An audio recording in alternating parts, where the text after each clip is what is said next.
Hello बच्चों, आइए प्रश्न को देखते हैं। यदि बिंदु P दे रखा है जिसके निर्देशांक है 2a, 2 और 6, Q बिंदु के निर्देशांक है -4, 3b और -10, और जो R बिंदु है उसके निर्देशांक है 8, 14 और 2c से बने त्रिभुज PQR का केंद्रक मूल बिंदु हो तो ABC का मान ज्ञात कीजिए।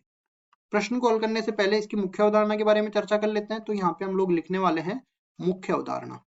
देखिए, इसमें हम लोग कोई भी त्रिभुज उठा लेते हैं। यहाँ पे जैसे मैंने मान लिया कि ये कोई त्रिभुज है और इसको नामांकित भी कर देते हैं। यहाँ से क्या, ए इसको नाम दे दिया, बी इस शीर्ष को नाम दे दिया और सी इस शीर्ष को नाम दे दिया। अब यहाँ पे देखो, चूंकि 3 निर्देशांक है तो त्रिविम बिंदु होंगे, तो त्रिविम बिंदु रख लेते हैं हम लोग x1, y1 और z1। ठीक है, और ये बिंदु के निर्देशांक मान लेते हैं x2, y2 और z2। इसी तरह यहाँ पे तीसरे बिंदु के निर्देशांक मान लेते हैं x3, y3 और Z3। अब जो केंद्रक होता है वो अपने माध्यिकाओं का प्रतिच्छेद बिंदु होता है। ठीक है, तो इस तरह से अपने पास माध्यिका कोई आएगी, माध्यिका सामने वाली भुजा को दो बराबर भागों में बांटती है। तो इस तरह से अपने पास आ गया इनका प्रतिच्छेद बिंदु जी से इसको निरूपित करने वाले हैं, और जी के निर्देशांक अपनी तरफ से मान लेते हैं x, y, z।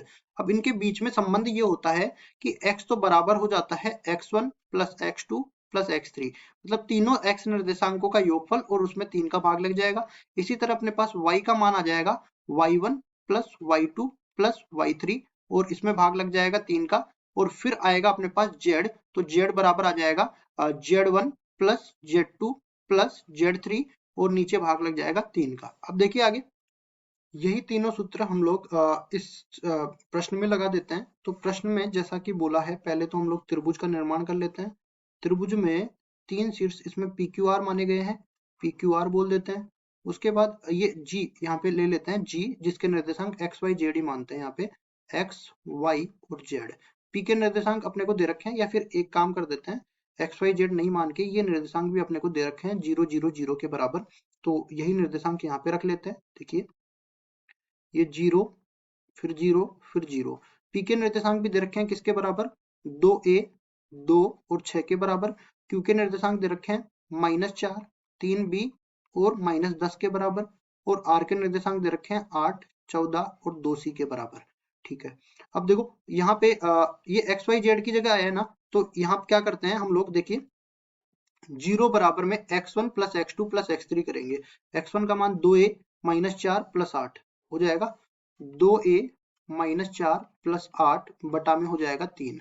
इसी तरह दूसरा वाला 0 बराबर हो जाएगा y1 plus y2 plus y3, तो 2 प्लस 3b प्लस 14। तो लिखेंगे इसको 2 प्लस 3b प्लस 14 के बराबर और बटा 3।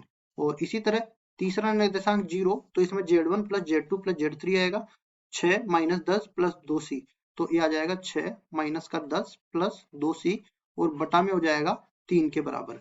तो इनको हल करते हैं। देखिए, अपने पास ये तो 0 से 0 के बराबर हो जाएगा, तो देखो क्या बन जाएगा यहाँ से 2a, और ये बन जाएगा प्लस का 4, 2a प्लस 4 बराबर 0 हो जाएगा। और इसमें भी देख लेते हैं ये किसके बराबर आ रहा है, ये 3b प्लस 16 बराबर में 0। और इसी तरह ये वाला क्या बनने वाला है, ये 2c माइनस में 4 बराबर में 0।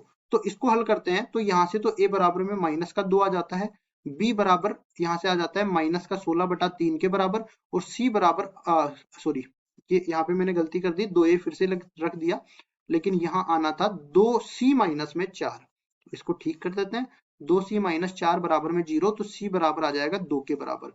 इस तरह से अपने पास ए का मान जो हमें निकालना था वो मिल गया -2 के बराबर, बी का मान मिल गया -16 बटा 3 के बराबर, और सी का मान मिल गया 2 के बराबर। यही अपने उत्तर हो जाएंगे। आशा करता हूँ ये सवाल आपको समझ में आया होगा। धन्यवाद।